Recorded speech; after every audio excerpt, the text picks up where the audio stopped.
The man they mocked, Elijah Crane, was 63 years old when the valley first began to whisper about him. Not the kind of whisper reserved for respected elders, but the low, snickering kind that follows a man who dares to be different in a place where difference is treated like a disease. He had lived in Millbrook Valley his entire life, born in the same weathered farmhouse where his father had been born and his grandfather before him. The Crane family had farmed these lands for 4 generations, their hands cracked and calloused from decades of coaxing life from stubborn soil. But Elijah was not like the Cranes who came before him. His father, Silas Crane, had been a practical man. A man who woke before dawn, worked until dusk, and believed that the only way to succeed was to follow the rules laid down by generations of farmers who had survived before him. Silas had taught Elijah everything he knew about corn and wheat, about rotating crops and reading the weather in the aching of his joints. He had taught him to respect tradition, to fear change, and to never, ever question the wisdom of the valley. But Elijah had questions. So many questions. When he was 12, he asked his father why they didn't collect the rainwater that poured off their barn roof during spring storms. Silas had looked at him as if he'd spoken in a foreign tongue, then laughed and said the ground drank what it needed and the rest ran off to the creek where it belonged. When Elijah was 16, he wondered aloud why they plowed their fields in straight lines when the land itself curved and rolled like a living thing. His father had cuffed him on the back of the head and told him to stop filling his head with nonsense. By the time Elijah was 30, the valley had already begun to notice that he was different. While other farmers were expanding their operations, buying bigger tractors, and planting more acres of cash crops, Elijah was doing something that made no sense to anyone. He was digging, not the kind of digging a man does when he's preparing a field for planting. This was something else entirely. Elijah had chosen a low spot on his property, a place where the ground stayed damp even in the driest summers, and he had begun to excavate. Day after day, week after week, he dug. At first, people thought he was building a basement for a new barn. Then they thought he was searching for something buried on the land. When it became clear that he was simply creating a massive hole in the ground, the whispers began in earnest. Elijah Crane has lost his mind, they said at the feed store. The poor fool's been out in the sun too long, they muttered at the church social. His father would be rolling in his grave if he could see what his son is doing to that land. The old-timers declared over cups of coffee at the diner. Elijah heard them all.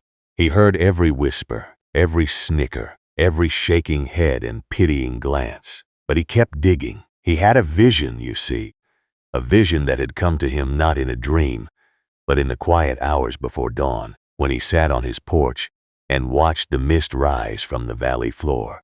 He saw water, not the kind of water that rushed through creeks and rivers, here one season and gone the next. He saw still water, deep water, water that gathered and held, that pooled and waited, that became something more than just moisture in the ground. He was building a pond, but not just any pond. This was a pond designed with a purpose that no one in Millbrook Valley could understand. The hole grew wider and deeper with each passing month. Elijah worked alone, refusing help from neighbors who offered it out of a mixture of pity and curiosity. He used a shovel when a backhoe would have made the work faster, because he wanted to feel every scoop of earth, to understand the soil in a way that machinery never could.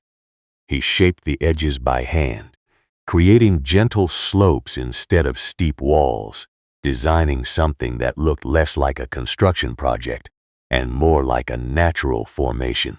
When the digging was finally done, the pond was enormous, 3 acres of water surface when it was full, with depths reaching 20 feet in the center. The valley farmers shook their heads in disbelief. 3 acres of prime farmland. wasted on a glorified mud puddle. That was land that could have produced corn, wheat, soybeans. That was money left on the table, opportunity squandered, the act of a man who had clearly lost touch with reality. But Elijah wasn't finished. While the other farmers were laughing at his pond, he was planting something around its edges. Trees. Not the neat rows of fruit trees that some farmers cultivated for extra income, but a wild, tangled mixture of willows and cottonwoods, of elderberry and wild rose. He planted them in no particular pattern, letting them grow where they wanted, creating a buffer of vegetation between the water and the surrounding fields. "He's planted a swamp," declared Harold Vance, who owned the largest farm in the valley and considered himself the unofficial authority on all matters agricultural. A swamp, right in the middle of good farming country. The man's completely lost it. Harold's opinion carried weight. He had the biggest house, the newest equipment, and the most profitable operation for miles around. When Harold Vance called a man crazy, the valley listened, and the valley agreed. Elijah became known as Mad Crane. The name stuck like burrs on wool, impossible to shake off. Children whispered it as they walked past his property on their way to school. Adults used it openly at the grain elevator and the hardware store. Even the preacher made thinly veiled references to the poor souls who have wandered from the path of wisdom during Sunday sermons, and everyone knew exactly who he meant. But Elijah didn't care. Or at least, that's what he told himself. In truth, the mockery cut deeper than he would ever admit. He was a proud man, a Crane, descended from a long line of farmers who had earned their place in the valley through hard work and stubborn determination. To be laughed at, to be pitied, to be treated as something less than a man, it wore on him in ways that showed in the deepening lines of his face and the increasingly solitary nature of his existence. He stopped going to the diner for breakfast, where he had once met with other farmers to discuss markets and weather. He stopped attending the church socials, where his mother's pies had once won blue ribbons at the county fair. He stopped going to the feed store, ordering his supplies by phone instead. Avoiding the knowing glances and barely suppressed smirks, his only companion was his dog, a rangy mutt named Blue, who had wandered onto his property during a thunderstorm and never left. Blue didn't care about ponds or reputations. Blue only cared about Elijah, and in the quiet evenings when man and dog sat on the porch watching the sun set over the pond, Elijah felt a peace that the valley's mockery could not touch. Years passed. The pond filled with water during the wet seasons and shrank during the dry ones, but it never completely disappeared. The trees around it grew tall and thick, creating a green wall that shielded the water from view. Birds came, ducks and geese, herons and kingfishers, species that had rarely been seen in the valley before. Frogs sang in the evenings, a chorus so loud it could be heard from the road. Fish appeared, though no one had stocked the pond, carried in by birds or washed in by floods, creating a self-sustaining ecosystem that thrived in ways that no one could explain. Elijah watched it all with a quiet satisfaction that bordered on joy. He had created something. Something alive, something growing, something that defied the valley's expectations and proved, in its own small way, that his vision had merit. But the valley didn't see it that way. To the valley, the pond was still a waste. The trees were still a nuisance, and Elijah Crane was still Mad Crane, the crazy old fool who had thrown away good farmland on a vanity project. Then came the dry years. Part 2. When the rains stopped, it started gradually, as droughts always do. The spring rains that usually soaked the valley in March and April came lighter than usual, scattered showers instead of steady downpours. The farmers weren't worried at first. Dry springs happened sometimes. The summer rains would make up for it, they told each other. The ground held enough moisture to get the crops started. Everything would be fine. But the summer rains didn't come. June arrived hot and windless, the sky a relentless blue that offered no promise of relief.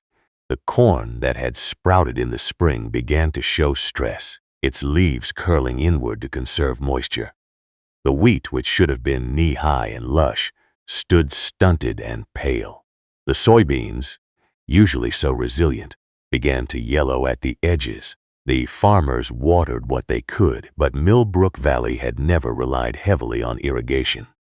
The rains had always been enough, the groundwater always plentiful, the creeks always running. No one had invested in the expensive infrastructure of pumps and pipes because no one had ever needed to. And now, when they needed it most, the water wasn't there. The creek that ran through the valley began to shrink by July. It was a trickle. By August, it was a series of stagnant pools separated by dry gravel beds. The wells that supplied water to the farms began to run low, their pumps straining to pull water from aquifers that were dropping faster than they could recharge. Harold Vance was the first to panic. His operation was the largest, his water needs the greatest, and he watched in horror as his cornfields, hundreds of acres of genetically modified, high-yield corn, began to wither and die. He spent thousands of dollars on emergency irrigation, trucking in water from neighboring counties, drilling new wells deeper than any the valley had ever seen. But it wasn't enough. The drought was too severe, the water too scarce, the heat too relentless. One by one, the valley's farms began to fail. Crops that had been nurtured for months turned to straw in the fields. Livestock that couldn't be watered were sold at emergency auctions for prices that didn't begin to cover their value. Farmers who had worked their land for decades watched helplessly as everything they had built crumbled around them. The mood in the valley shifted from concern to fear, and from fear to desperation. Neighbors who had once competed for the highest yields now competed for the last drops of water. Disputes broke out over water rights that had never been questioned before. Lawsuits were filed, threats were made, and the tight-knit community that had sustained the valley for generations began to fracture under the pressure. Through it all, Elijah Crane watched from his farm on the edge of the valley, his pond gleaming like a dark jewel in the parched landscape. While the creek had dried up and the wells had run low, his pond remained full, not completely full. The drought had taken its toll there too, shrinking the water's edge by several feet and exposing mudflats that had never seen sunlight. But compared to the devastation surrounding it, Elijah's pond was an oasis. The trees he had planted around it, the ones everyone had mocked as a waste of space, were doing something that no one had anticipated. Their deep roots were tapping into groundwater reserves that shallow-rooted crops couldn't reach. Their broad canopies were shading the water, reducing evaporation. Their fallen leaves were creating a layer of mulch that held moisture in the soil.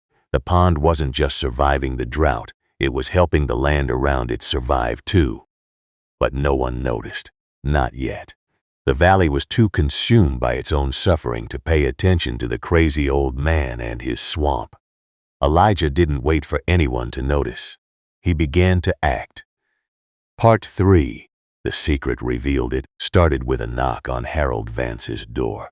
Harold answered it himself, something he rarely did anymore since he'd hired a housekeeper, and found Elijah Crane standing on his porch with a bucket in one hand and a length of hose in the other. "What do you want, Crane?" Harold demanded, his voice sharp with the stress of watching his empire collapse. "I want to show you something," Elijah said simply. Harold almost slammed the door. He had no time for the village madman, not when his corn was dying and his bank was calling about overdue loans. But something in Elijah's eyes stopped him. Not madness, as he had expected, but a calm certainty that made him pause. "Show me what?" "Water," Elijah said. "I have water, and I think I know how to get it to your fields." Harold stared at him. "Your pond? That mud puddle?" You think that can save my crops?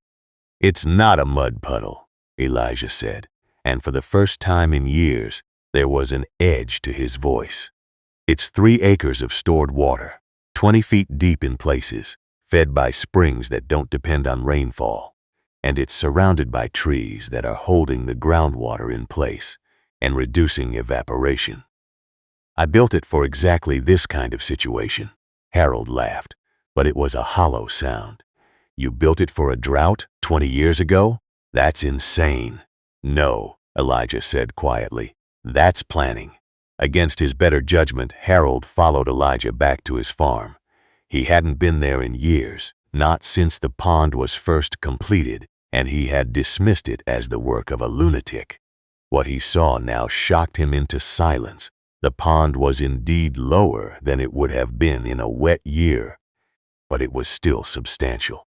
The water was clear and cool, not the stagnant, algae-choked mess he had expected. The trees around it were green and healthy, their leaves rustling in the hot breeze, while the rest of the valley's vegetation had turned brown and brittle. And in the shallows, where the water had receded, Elijah had created something else, a series of shallow channels and berms that directed the overflow toward the surrounding land. I've been expanding the system for years, Elijah explained as they walked along the pond's edge. The pond collects water during wet years, stores it during normal years, and releases it slowly during dry years. The trees create a microclimate that reduces evaporation and draws moisture from deep underground. The channels direct excess water to recharge the groundwater table. It's not just a pond. It's a water management system. Harold listened in disbelief. But why? Why would you do this? Everyone laughed at you. They called you crazy. Elijah was quiet for a long moment. When he spoke, his voice was low and rough with emotion. My grandfather told me stories about the drought of 1934, how the creek dried up and the wells ran dry and half the valley's farms went under. He said it would happen again someday, that the valley's luck with water wouldn't last forever. I believed him. So I prepared for a drought that didn't come for 20 years, prepared for a drought that I knew would come eventually, Elijah corrected. The timing didn't matter, only the preparation. Harold looked at the pond with new eyes. He saw the careful engineering that had gone into its construction, the way the slopes were designed to prevent erosion, the overflow channels that directed excess water where it was needed most. He saw the trees, not as a random planting of useless vegetation, but as a carefully selected buffer that served multiple purposes. He saw, for the first time, that what he had dismissed as madness was actually genius. "Can you help me?" Harold asked, and the words cost him more than he would ever admit. Harold Vance, the man who had mocked Elijah most loudly, was now begging for his help. "I can try," Elijah said, "but I can't do it alone. We'll need the whole valley." Part 4. The valley unites. Getting the valley to listen to Mad Crane was not easy. The years of mockery had created a barrier of pride and prejudice that was difficult to breach, even in the face of disaster. Many farmers were reluctant to admit that the man they had laughed at might have been right all along, but desperation is a powerful motivator. As the drought worsened and more farms began to fail, the farmers of Millbrook Valley found themselves with a choice: swallow their pride and listen to Elijah Crane, or watch everything they had worked for turn to dust. Elijah called a meeting at the Grange Hall, the first time he had set foot in the building in nearly a decade. The room was packed, farmers and their families crowding every seat and standing along the walls. The atmosphere was tense, a mixture of hope and resentment, desperation and skepticism. Elijah stood at the front of the room, looking out at faces that had once been friendly and were now strangers. He felt the old familiar weight of their judgment, the accumulated years of whispered mockery and open ridicule, but he pushed it aside. This wasn't about him anymore. It was about the valley. "I know what you've all thought of me," he began, his voice steady despite the tremor in his hands. "I know the names you've called me, the jokes you've made, the pity you've felt for the crazy old man who wasted good farmland on a pond. And I won't lie to you, it hurt. It hurt more than you can imagine." The room was silent. No one met his eyes. "But I didn't build that pond for your approval," Elijah continued. "I built it because I love this valley, because my family has farmed this land for 4 generations, and I couldn't bear the thought of watching it die. I built it because my grandfather told me about the drought of 1934, and I knew that if it happened again, we needed to be ready."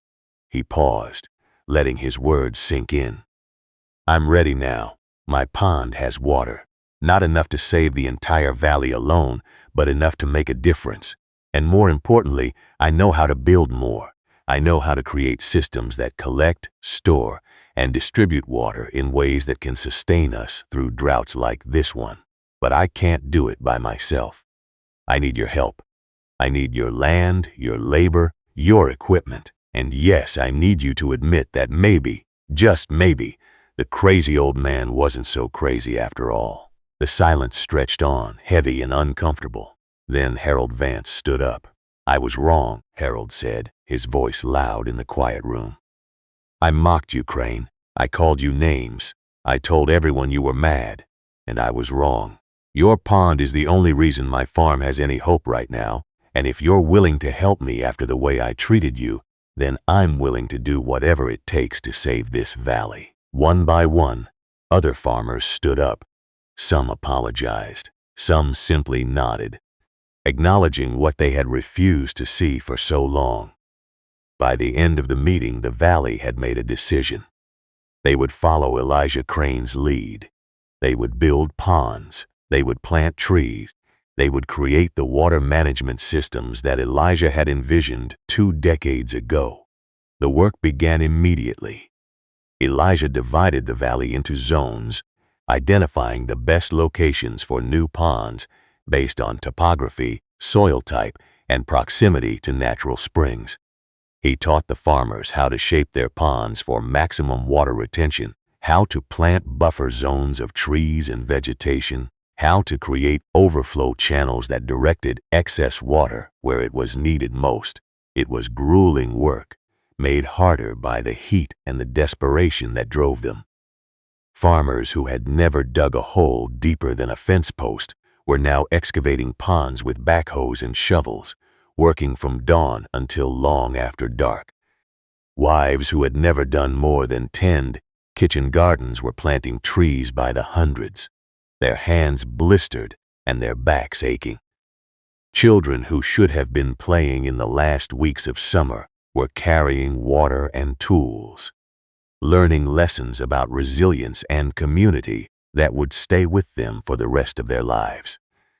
Elijah was everywhere at once, moving from one construction site to another, offering advice, correcting mistakes, lending a hand when needed.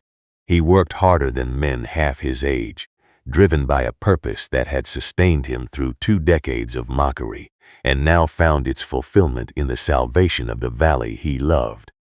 But it wasn't enough. Not yet. The drought was unrelenting, the worst the region had seen in a century. Even with the new ponds and water management systems, the valley was still losing ground. Crops continued to fail, livestock continued to suffer, and the specter of total collapse loomed larger with each passing day. Elijah knew they needed something more, something that would turn the tide not just for this drought, but for the future of the valley itself. Part 5. The planet came to him in the middle of the night, as the best ideas often do.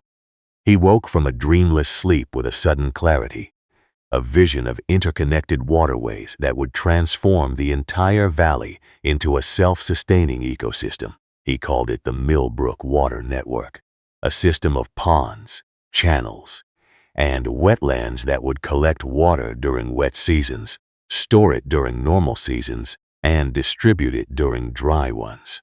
It would connect every farm in the valley, creating a shared resource that no single farmer could hoard or control.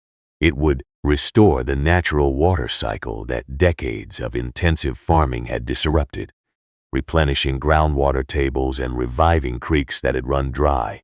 It was ambitious. It was expensive. It would require every farmer in the valley to contribute land, labor, and money. And it would take years to complete. Years that the valley didn't have if the drought continued. But Elijah believed it could work. And more importantly, he believed the valley could make it work. He presented the plan at another Grange Hall meeting, this one even more crowded than the last. He used chalk on a blackboard to sketch the network, showing how water would flow from the hillsides into collection ponds, how it would move through channels to storage reservoirs, how it would be distributed through a system of gravity-fed pipes to every farm in the valley. It's not just about surviving this drought, Elijah explained. It's about ensuring that no drought can ever destroy us again. It's about creating a valley that is resilient, sustainable, and prepared for whatever the future brings. The farmers listened in stunned silence. The scale of Elijah's vision was breathtaking, far beyond anything they had imagined. It would transform the landscape of the valley, turning farmland into water management infrastructure, changing the way they had farmed for generations. "How much will it cost?" someone asked. "Everything we can spare," Elijah admitted. "And then some. We'll need grants, loans, maybe even government assistance. But the alternative is losing our farms, our homes, our way of life. How much is that worth? How long will it take?" another voice asked. "Years to complete fully," Elijah said. "But we can start seeing benefits almost immediately. The first ponds will collect water during the next rain. The first channels will begin moving it within months. Every step we take makes us stronger." The vote was unanimous. The Millbrook Water Network would be built. Part 6. Building the impossible the next 3 years were the hardest and most transformative in the valley's history. Farmers who had once competed against each other now worked side by side, united by a common purpose and a shared vision. The boundaries between properties became less important than the waterways that connected them. The old rivalries and grudges faded in the face of a challenge that required every ounce of their collective strength. Elijah was the architect of it all, but he was also its most dedicated laborer. He woke before dawn each day and worked until he could barely stand, his body aching and his hands permanently stained with dirt. He fell asleep at night with engineering diagrams dancing behind his eyelids, his mind constantly searching for better ways to move water, store water, preserve water. The network grew slowly at first, one pond at a time, one channel at a time. The first collection ponds were built in the hills, capturing runoff from spring rains and summer thunderstorms. The storage reservoirs were excavated in the valley floor, deep and wide, their banks lined with the same mixture of trees and vegetation that Elijah had pioneered around his own pond. The distribution system was the most complex part.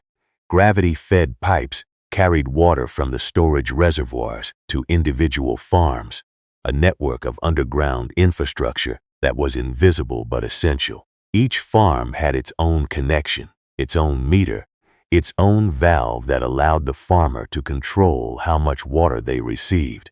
It wasn't perfect. There were setbacks and failures, pipes that burst and channels that collapsed, disputes over water allocation and disagreements about design. But each problem was solved through compromise and collaboration, the valley learning to work together in ways it never had before. And slowly, imperceptibly at first, the valley began to change. The groundwater table, which had been dropping for decades, began to stabilize.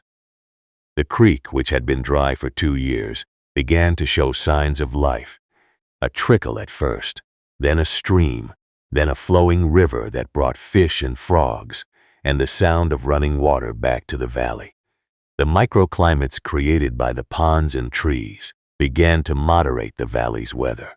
Summers were slightly cooler, winters slightly warmer. The harsh edges of the continental climate softened by the presence of so much water. Birds returned in numbers that hadn't been seen in generations, their songs filling the air from dawn until dusk, and the farms began to thrive. Crops that had once been at the mercy of rainfall were now irrigated by a reliable water supply. Livestock had access to clean, cool water year-round. The valley's productivity, which had been declining for years, began to rise, but the drought wasn't over. Not yet. Part 7. The fourth year of the drought was the worst. The spring rains failed completely, and the summer stretched on in an endless procession of cloudless days and scorching heat. The new ponds, which had been filling gradually over the previous years, began to shrink. The creek, which had been flowing again, slowed to a trickle. The valley held its breath. They had come so far, worked so hard, invested so much. Would it be enough? Would the Millbrook water network survive the ultimate test? Elijah wasn't worried. Or at least, that's what he told everyone. In truth, he lay awake at night listening to the silence where rain should have been, his mind running through calculations of water volume and evaporation rates, trying to determine if they had enough to make it through. But he had planned for this too. The network wasn't just about storing water. It was about using it wisely. He had designed the distribution system to prioritize the most critical needs, to reduce waste, to make every drop count. He had taught the farmers techniques of conservation that their grandfathers had known, but their fathers had forgotten. And he had one more secret, one more element of the network that no one knew about. Deep beneath the valley floor, in a cavern that had been carved by ancient rivers, long before humans walked the earth, Elijah had discovered an underground aquifer. It was not a large aquifer, not enough to sustain the valley indefinitely, but it was enough to make a difference. Enough to be the reserve that would carry them through the worst of times.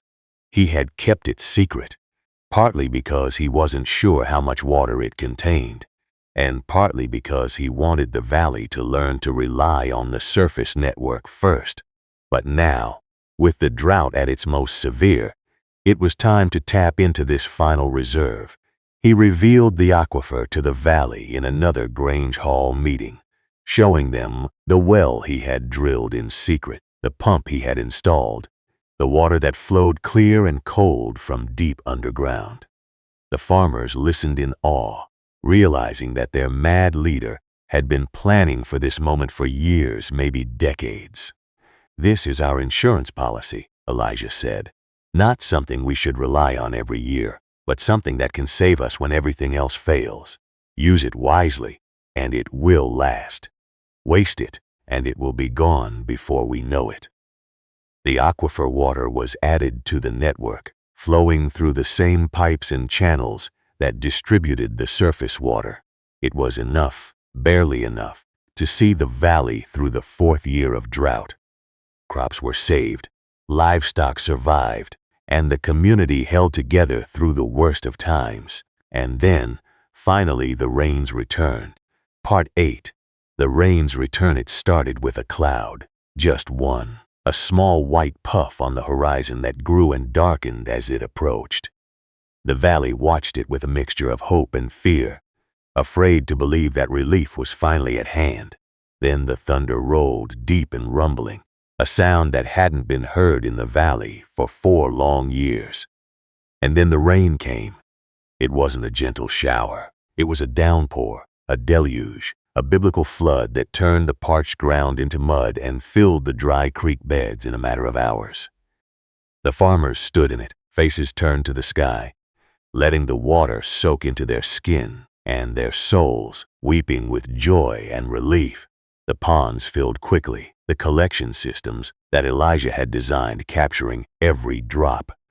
The storage reservoirs rose to levels they hadn't seen in years.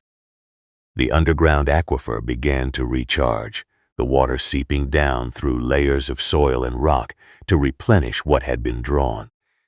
But the real test came in the weeks and months that followed. Would the network work as designed? Would it capture and store the water effectively? Would it distribute it fairly? Would the valley's new infrastructure survive the transition from drought to abundance? It did. Better than anyone had dared to hope. The ponds, which had been designed with overflow channels, directed excess water into the groundwater table instead of letting it run off and cause erosion. The trees and vegetation, which had been chosen for their water management properties, absorbed what they needed and released the rest slowly into the surrounding soil. The distribution system, which had been built to handle both scarcity and abundance, moved water where it was needed without waste. The valley didn't just survive the return of the rains, it thrived. Crops that had been barely surviving during the drought now flourished, nourished by reliable irrigation and improved soil moisture. Livestock that had been thin and stressed grew fat and healthy on abundant water and lush pastures. And something else happened, something that no one had anticipated. The valley became a destination. Part 9. A new beginning word spread about what Millbrook Valley had accomplished. Other farmers from neighboring counties and distant states came to see the network that had saved a community from disaster. They walked the channels and examined the ponds, took notes and photographs, asked endless questions about design and implementation. Elijah, who had spent 2 decades as a hermit, found himself in demand as a speaker and consultant. He traveled to conferences and workshops, sharing his vision with audiences who hung on his every word. He consulted on water management projects across the country, helping other communities adapt his ideas to their own unique circumstances. But he always came home. Home to the pond that had started it all, to the farm that had been in his family for 4 generations, to the valley that had mocked him and then redeemed him. The valley changed too. The farmers who had once called him Mad Crane now called him the Waterman, a title of respect that replaced the old mockery. The children who had whispered about the crazy old man now learned about water management in school. Their textbooks featuring diagrams of the Millbrook Water Network, the Grange Hall, where Elijah had once been laughed at, now hosted an annual water festival celebrating the valley's transformation and the man who had made it possible. There were parades and speeches, demonstrations of water conservation techniques, and tours of the network that had become a model for sustainable agriculture. Harold Vance, who had once been Elijah's harshest critic, became his closest friend and ally. Together, they founded the Millbrook Water Institute, a nonprofit organization dedicated to teaching water management to farmers and communities around the world. Harold handled the business side, using his connections and influence to secure funding and partnerships. Elijah provided the vision, the engineering expertise, and the quiet wisdom that came from decades of planning and preparation. The institute grew rapidly, attracting students and researchers from across the globe. They came to learn about pond construction and tree planting, about gravity-fed distribution and groundwater management. They came to study the ecosystem that had developed around the network, the birds and fish and amphibians that had returned to a valley that had once been hostile to their existence. And they came to meet Elijah Crane, the man who had been called mad, the man who had been mocked and ridiculed for 20 years. The Man Who Had Saved a Valley, Part 10. The legacy. Elijah Crane died on a spring morning, 78 years old, sitting on his porch with Blue's successor, a golden retriever named River, at his feet.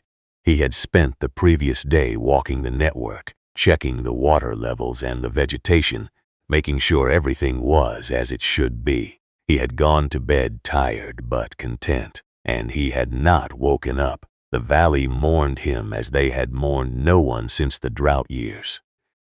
The funeral was held at the Grange Hall, packed to capacity with farmers and their families, with students and researchers from the Institute, with government officials and environmental activists who had been inspired by his work. Harold Vance gave the eulogy, his voice breaking as he spoke of the man who had taught him that wisdom sometimes looks like madness, and that the greatest visionaries are often the ones who are most misunderstood. Elijah Crane was called mad, Harold said. But he wasn't mad. He was just ahead of his time. He saw what the rest of us couldn't see, planned for what the rest of us couldn't imagine, and built what the rest of us didn't believe was possible. And when the worst came, his madness saved us all. The valley buried him on a hill overlooking his pond, the first pond, the one that had started it all. They planted a willow tree at his grave, its roots reaching down to touch the water that he had loved so much, and they kept building. The Millbrook Water Network continued to expand. New ponds and channels and wetlands added each year, the system growing more complex and more effective with each generation. Other valleys adopted the model, creating their own networks and their own institutions, spreading Elijah's vision across the country and around the world. The droughts came again, as Elijah had known they would, but they never destroyed a valley that had learned to prepare. The networks held, the water flowed, and the community survived. And every year on the anniversary of Elijah's death, the farmers of Millbrook Valley gathered at his grave. They told stories about the man they had once mocked, the crazy old fool who had dug a hole in the ground and planted trees around it. They laughed at their own foolishness, at their inability to see what he had seen, at their resistance to change and their fear of the different. Then they walked the network, checking the water and the vegetation, making sure everything was as it should be. They taught their children about the man who had saved the valley, about the importance of planning and preparation, about the value of vision and courage. And as the sun set over the ponds and the trees and the channels that carried life-giving water to every corner of the land, they whispered a name. Not Mad Crane, not anymore, they whispered Elijah. The farmer who saw the future, the man who saved the valley, the visionary who proved that sometimes the craziest ideas are the ones that change the world. The water rippled in the evening breeze, the frogs began their chorus, and the valley lived on.